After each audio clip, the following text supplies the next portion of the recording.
할렐루야. 말씀에 앞서서 한 가지 제가 물어보겠습니다. 여러분은 지금 주님 안에 거하며 살고 있습니까? 이 질문에 여러분 마음을 한번 대답해 보십시오. 나는 지금 주님 안에 거하며 살고 있습니까? 우리가 교회 속에서 가장 많이 우리가 고백하는 말들이죠. 하나님과 동행하고 하나님과 함께하고 싶고 늘 하나님의 걸음 속에 우리의 걸음을 맞추어서 내 안에 거하시는 하나님, 나도 주님 안에 거하며 그 믿음의 살기를 원합니다라고 고백하지만 사실 때때로 우리의 삶은 그렇지 못할 때가 더 많다는 거죠.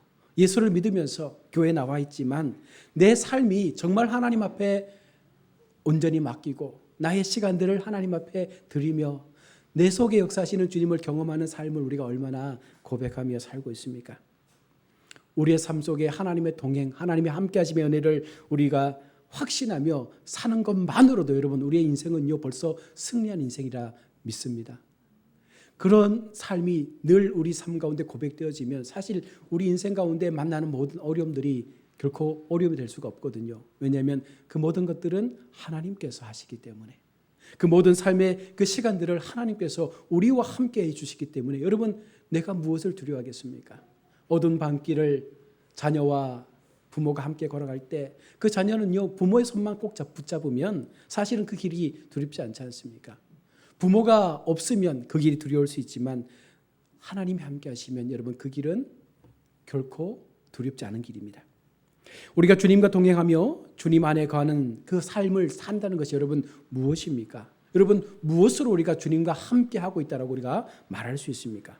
사도 요한은 우리가 하나님의 말씀을 듣고 변함없이 그 말씀의 진리 속에 거하며 살고 있는지를 우리 가운데 지금 묻고 있는 것입니다.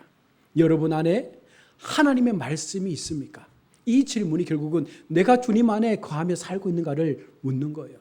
날마다 내 삶 속에 내 마음 가운데 나의 모든 그 삶의 시간 속에 하나님의 말씀이 나를 주장하고 있는가? 내 삶의 주인이 하나님의 말씀이 되고 있는가? 늘 나의 고백이 하나님이 먼저입니다라는 이 고백 속에서 어떤 결정 속에서라도 먼저 말씀 속에서 하나님이 주시는 그 답을 찾기를 원하며 내가 기도하고 있는가? 여러분 이것을 오늘 본문 우리 가운데 묻고 있는 것입니다. 24절에서 제자들에게 이렇게 말씀하죠. 그들이 처음부터 들은 것을 너희 안에 거하게 하라. 처음부터 들은 것.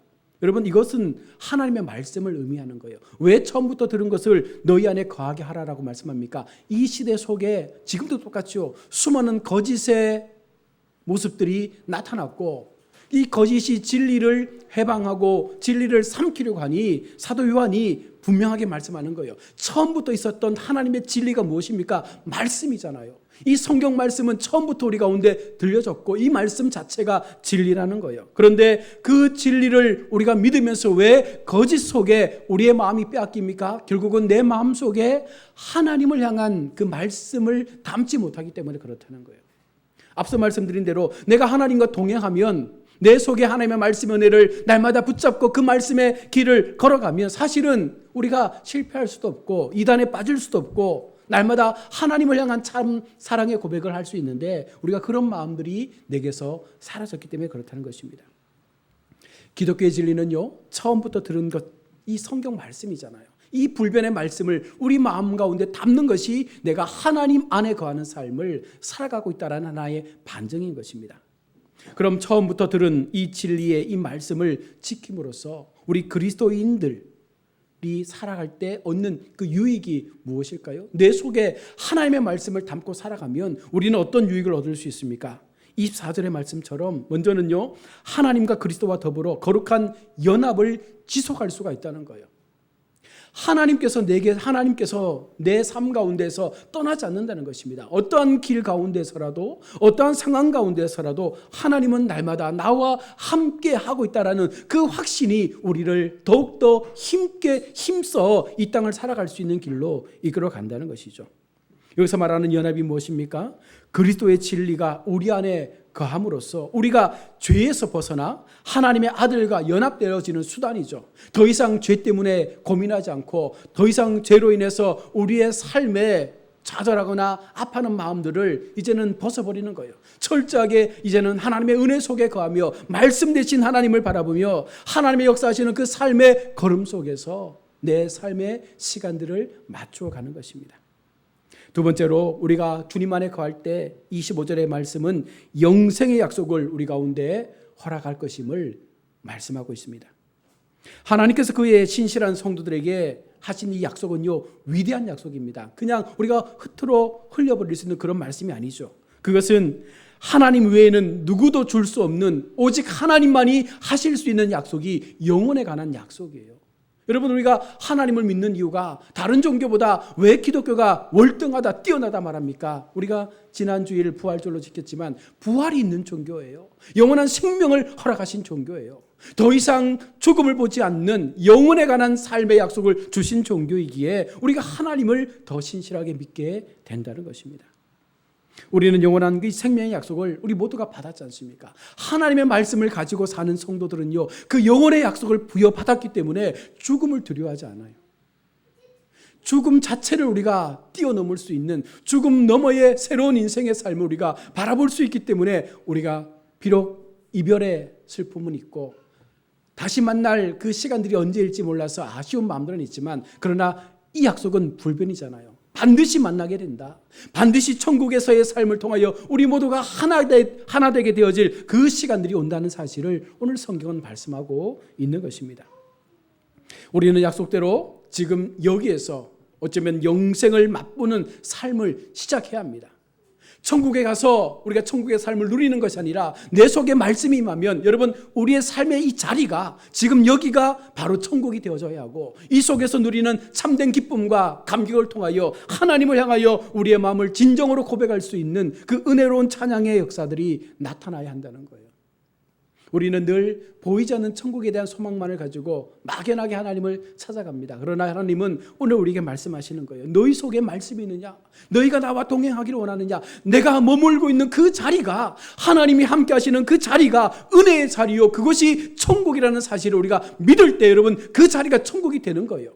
아무리 세상이 추하고 더럽고 힘들다 해도 여러분, 그곳에 하나님만 계시면 여러분, 그것은 아무런 문제가 되지 않는 것입니다. 우리가 그것을 믿어야 된다는 거예요. 나의 가정에, 나의 직장에, 나의 삶의 자리에 하나님이 함께하고 있습니까? 하나님의 역사가 임하고 있습니까? 날마다 하나님 앞에 기도할 때 하나님 내게 이와 같은 환경을 열어주옵소서라고 기도하는 것보다는 하나님 앞에 나의 삶을 통하여 하나님 나와 동행하는 삶을 하러 달라고.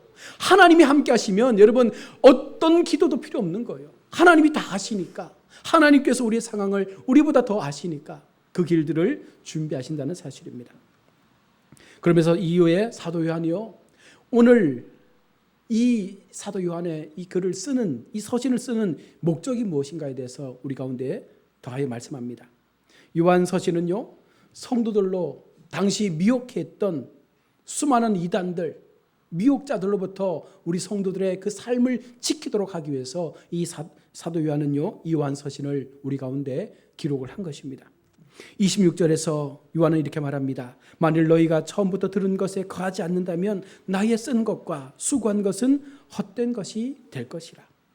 우리가 믿음을 지키기 위해서 처음부터 들은 이 진리의 말씀대로 살지 않는다면, 성경을 기록하기 위해서 수많은 사람들이 수고하고 죽음을 통해서 희생하고 그렇게 기록되어졌던 이 말씀 자체가 우리에게 아무런 희망이 되지 않는다는 거예요. 결국은 이 말씀이 진리가 되어야 함에도 불구하고 비진리가 진리를 삼켜버리는 잘못된, 오히려 이단이 더 큰 힘을 갖게 되는 그와 같은 삶을 살 수도 있다는 것입니다. 처음 받은 그 말씀대로 살지 않는다면, 다시 말해서 그 처음 받은 그 말씀을 내 마음 가운데 날마다 두며 살아가지 않는다면, 여러분, 그 자체가 결국은 하나님 앞에 우리가 언제라도 주님을 떠날 수 있는 그런 준비를 하고 있는 것과 같은 것입니다. 성도가 거짓으로부터 온전히 마음을 지킬 수 있을 때 받는 유익이 무엇입니까? 참된 성도의 삶 가운데 하나님의 확신이 부여되어지고, 이 확신은 결코 이제는 더 이상 세상으로부터 오는 공격에 대해서 우리가 뒤로 물러나려고 하지 않는다는 거예요. 어떤 이단이 공격하고 어떤 이단의 세력들이 우리를 미혹하게 한다 할지라도, 여러분, 내 마음속에 하나님에 대한 말씀의 그 확신들이 우리의 삶을 지배하고 다스리면 우리는 결탄코 그 모든 것들과 오히려 맞서 싸울 수 있는 담대함을 갖게 되는 것이죠. 교회들마다 우리 신천지 이단을 금하는 이 포스터를 많이 붙여놓지 않습니까? 어떤 교회는 신천지를 환영합니다라고 붙여놓은 교회도 있더라고요. 그래서 목사님께 물어봤더니 왜 그렇습니까? 하니까 왜 우리가 그들을 피하냐고. 우리가 진리인데 우리가 오히려 그들이 오면 앉혀놓고 그들이 가지고 있던 잘못된 교리들을 되짚어주고 잘못된 인식들을 깨쳐주어서 그들이 참복음으로 돌아올 수 있도록 교회가 그 역할을 해야 되지 않겠느냐라고 말하면서 그 목사님은요 아예 신천지 성도들을 환영합니다 이렇게 써놨더라고요. 그래서 오면 물어본대요. 신천지입니까? 그러면 나랑 얘기 좀 하자. 그래가지고 하나님의 이 복음을 가지고 서로 막 논쟁하는 거예요. 결국은 진리가 이기는 거죠. 여러분 그 정도의 확신과 그 정도의 말씀에 담대함이 있어야 우리가 세상과 싸울 수가 있는 것입니다. 요한 당시에 초기 영지주의 이단이 정통교회를 미혹하려고 무너뜨리려고 그렇게 했습니다. 그래서 예수님께서 그 당시의 상황을 이렇게 말씀하죠. 마가복음 13장 22절에 거짓 그리스도들과 선지자들이 일어나서 이적과 기사를 행하여 할 수만 있으면 택하신 자들을 미혹하려 하리라. 여러분 이 말씀은요 그 시대만 있는 것이 아니라 오늘 이 시대에도 동일하게 있는 거예요. 거짓 그리스도를 자칭하는 사람들, 신사도 교회들, 이적을 행하는 성령주의의 교회들. 요즘 유튜브를 보면요 굉장히 자극적인 종교 영상들이 많습니다. 신유 집회에서 목사가 손을 대면 그 성도가 손이 부딪히지도 않았는데 뒤로 넘어지고 부들부들 몸을 떨고 막 날아가고 그런 것들이 막 보여져요. 그러면서 와 이것이 성령의 역사다라고 말하지만 여러분 우리가 기억할 것은 하나님은 인격의 하나님이십니다. 말씀의 하나님이세요. 물론 하나님은 치유하실 수 있고 역사하실 수 있고 그와 같은 형태로 나타날 수도 있지만 하나님은요 말씀을 통하여 우리 가운데 임하시고 우리가 말씀의 하나님의 은혜를 경험하게 될 때 우리 속에 우리가 알지 못했던 하나님이 어떤 분이신지를 고백하게 될 때 하나님은요 우리의 마음 가운데 하나님의 깊은 음성으로 우리 가운데 찾아오신다는 거예요. 많은 사람들은요 눈에 보여지는 그 현상들을 믿으려고 하다 보니까 잘못된 이단에 빠지는 거예요. 몸이 아프니까 이 몸 낫고 싶어서 거짓 목자들은 그와 같은 약한 사람들의 그 약점들을 붙잡고 쇼를 하고 있는 거죠. 우리가 영적으로 보지 못하면 우리는 계속해서 그와 같은 상황 가운데 빠지게 된다는 것입니다. 이단 전문가 전용식 이분의 말에 의하면 개시교 성도가 850만 정도 됐는데 그 가운데 200만이 넘는 사람들이 이단에 지금 빠져 있다라고 말합니다. 굉장히 많은 숫자죠. 20%가 되는 그 정도의 성도들이 중요한 것은 예수를 믿지 않는 사람이 아니라 예수를 믿고 있는 사람들 가운데 왜 200만이 넘는 성도들이 개신교를 버리고 이단에 빠지는 것입니까? 그들 속에 참 진리 되신 말씀에 대한 확신이 없기 때문에 그런 거예요. 지금까지 하나님을 예배하며 내가 경험했던 그 하나님에 대한 확신이 없으니 눈에 보이고 현상적으로 보여주는 그와 같은 이단들의 교묘한 그 술책에 넘어져서 그들은 교회를 버리게 되는 것입니다. 그래서 성도는 날마다 말씀을 가까이 하고 올바른 교회의 가르침을 통해서 우리의 신앙을 세워가야 하는 거예요. 예배를 드리고 말씀을 묵상하고 하나님 앞에 기도하며 내게 주신 하나님의 말씀을 날마다 그것을 나의 삶으로 묵상하면서 이것을 통하여 내가 더 하나님을 붙잡고자 하는 그와 같은 삶을 우리 스스로가 찾아가야 하는데 우리는 평소 듣지 못했던 기존 교회에서 들려주지 못했던 신비로운 말씀에 현혹되어지는 이유가 무엇입니까? 구분이 없는 거예요. 분별의 은사가 없는 거예요. 그저 내 귀에 즐거운 것만을 쫓아가다 보니 무엇이 진리인지 무엇이 거짓인지를 우리가 판단하지 못한 채 우리가 계속해서 이단으로 넘어가는 것입니다. 우리 속에 참된 기름 부음이 있으면 바로 성령의 임재를 통하여 우리가 성령의 이끌림을 통하여 살아갈 수 있으면 우리는 결코 이단 앞에 넘어지지 않습니다. 오늘 본문도 그 기름 부음을 말씀하지 않습니까? 기름 부음이 무엇입니까? 기름 부음은 성령의 임재를 말씀하는 것입니다.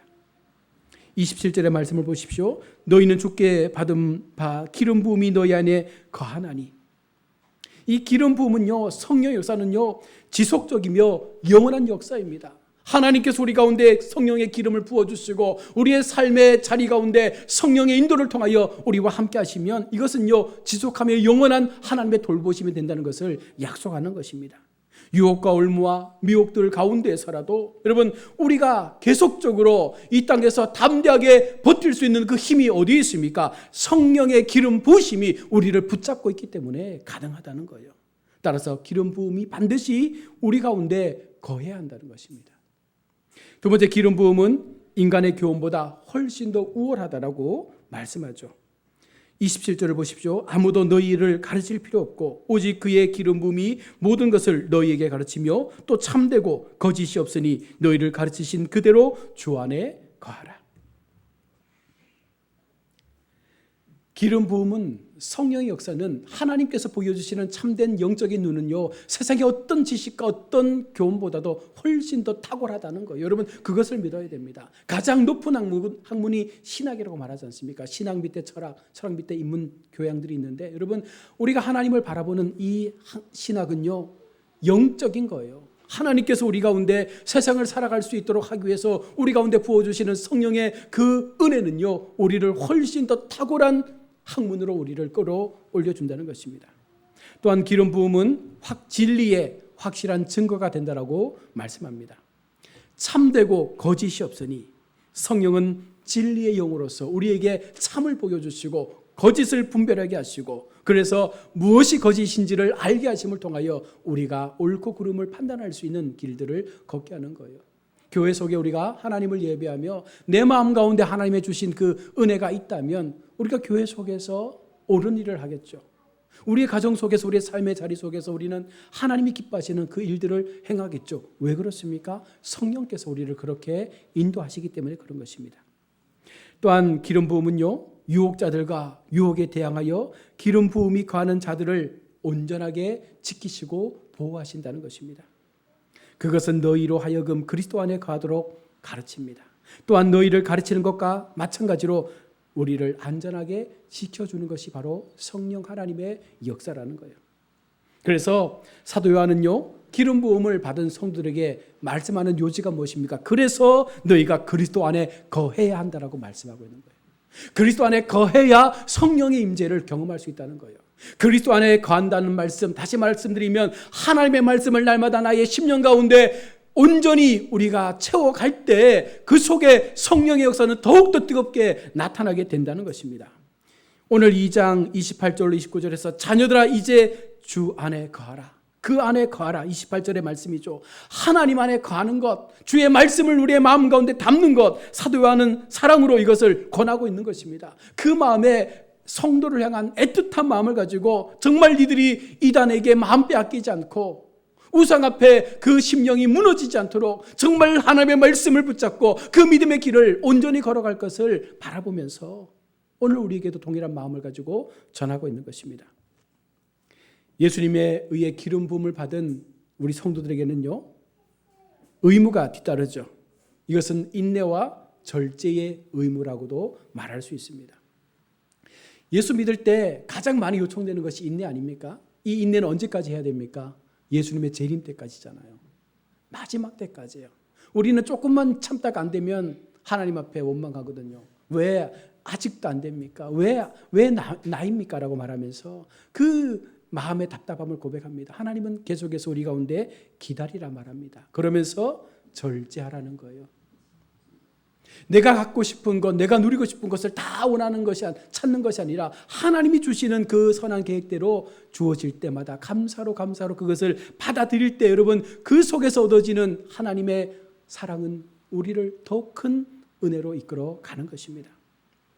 그래서 우리가 인내와 절제를 가지고 살아가게 될 때 28절의 말씀을 보십시오. 자녀들아 이제 그의 안에 거하라. 이제 주께서 나타내신 바 되면 그가 강림하실 때에 우리로 담대함을 얻어 그 앞에서 부끄럽지 않게 하려 함이라. 인내로 절제로 우리의 신앙을 마치게 될 때 하나님께서 반드시 그 마지막 때 우리로 부끄럽지 않는 삶의 영광을 얻게 한다는 거예요. 모든 시험 중에서도 모든 상황 속에서도 우리가 하나님을 향한 그 믿음의 중심이 흔들림 없이 끝까지 인내함으로 그 길을 걸어간다면 반드시 하나님은요 마지막 때에 우리를 더 아름다운 부활의 영광으로 회복시켜 주실 줄로 믿습니다. 또한 그리스도를 끝까지 수고하는 그리스도를 끝까지 붙잡고 나아가는 사람들에게 위엄과 권위와 영광을 주어 준다라고 29절은 말씀합니다. 너희가 그가 의로우신 줄을 알면 의를 행하는 자마다 그에게서 난 줄 알리라. 의를 행하는 사람은 그리스도 안에 거하는 자에게 주어지는 또 다른 이름을 얻게 된다는 거예요. 하나님께서 우리를 하나님의 자녀라, 하나님의 거룩한 백성이라, 성도라 이름 불러 주신다라는 그 자체만으로 우리가 얼마나 감사한지 여러분 우리가 그것을 늘 고백하지 않습니까? 그리스도의 형상을 쫓아서 날마다 나의 삶을 새롭게 한다는 것, 예수 믿으면 이미지가 달라지잖아요. 그래야 그게 진짜 예수 믿는 사람의 모습이에요. 교회 속에서도 여전히 인상을 찌푸리고 교회 속에서도 여전히 하나님을 예배하면서도 내 삶의 모든 그 곤감들이 채워져서 계속해서 힘들어하는 기력들을 보여준다면 여러분 그것은 어쩌면 우리가 반만 하나님을 믿고 있는 것이 아닌가 생각하게 됩니다. 전심으로 믿는다면 마지막 하나님의 그 약속까지 우리가 믿고 그 믿음의 길을 간다면 내게 주어주신 하나님의 자녀라는 그 이름의 권세만으로도 우리는요 만족하며 감사하는 것이죠. 말씀을 정리하면서 여러분 다시 한번 묻습니다. 내 마음 가운데 하나님께서 함께하고 있습니까? 내 마음 가운데 주의 말씀이 나를 다스리고 주장하고 있습니까? 어떠한 상황 속에서라도 하나님의 말씀을 통하여 그 길을 찾고자 하는 나의 온전한 노력들이 있습니까? 늘 예배 속에서 말씀의 갈급함을 통하여 그 주신 말씀을 붙잡고 한 주간의 삶을 살고자 하는 나의 간절한 그 믿음의 노력들이 있습니까? 여러분 그 마음의 모습들이 나타나야 된다는 거예요. 듣기 좋은 말만 들어서는 안 되고 내가 원하는 그 기도의 응답만을 고수하면서 하나님의 살아계심을 인정해서도 안 된다는 것입니다. 그리 아니하실지라도 그럼에도 불구하고 우리가 하나님 앞에 예배하고 하나님 앞에 우리의 삶을 드리는 그 이유와 목적이 무엇입니까? 단 한 가지, 나를 구원해 주신 것, 나를 생명으로 인도해 주신 것, 나를 영원의 약속 가운데 인쳐 주시고 그 약속의 나라에 들어갈 수 있는 특권을 부여해 주신 것만으로도 여러분 우리는 아무것도 하나님 앞에 바랄 것 없잖아요. 그런데 여러분 우리가 왜 하나님 앞에 기도하는 기도의 모든 제목들이 주시옵소서가 훨씬 많을까요? 주신 것에 감사하는 것보다는 더 주십시오가 더 많다는 거죠. 그것은 결국은 나의 욕심이라는 거예요. 그 욕심이 점점 쌓이게 되면 또 결국은 하나님 앞에 또 다른 우상들을 만들어가는 우리의 잘못된 마음들을 열어가는 것입니다. 그러니 이 시간 온전한 주님 안에 거하는 삶, 정말 말씀으로만 나의 삶을 채우고 말씀으로만 하나님의 길을 걷고자 하는 그 중심을 변함없이 세워서 끝까지 하나님 앞에 믿음으로 우리의 시간들을 하나님의 영광을 위한 삶으로 내어드릴 수 있는 우리 모든 성도들이 되시기를 주의 이름으로 축원합니다. 아멘. 기도하겠습니다.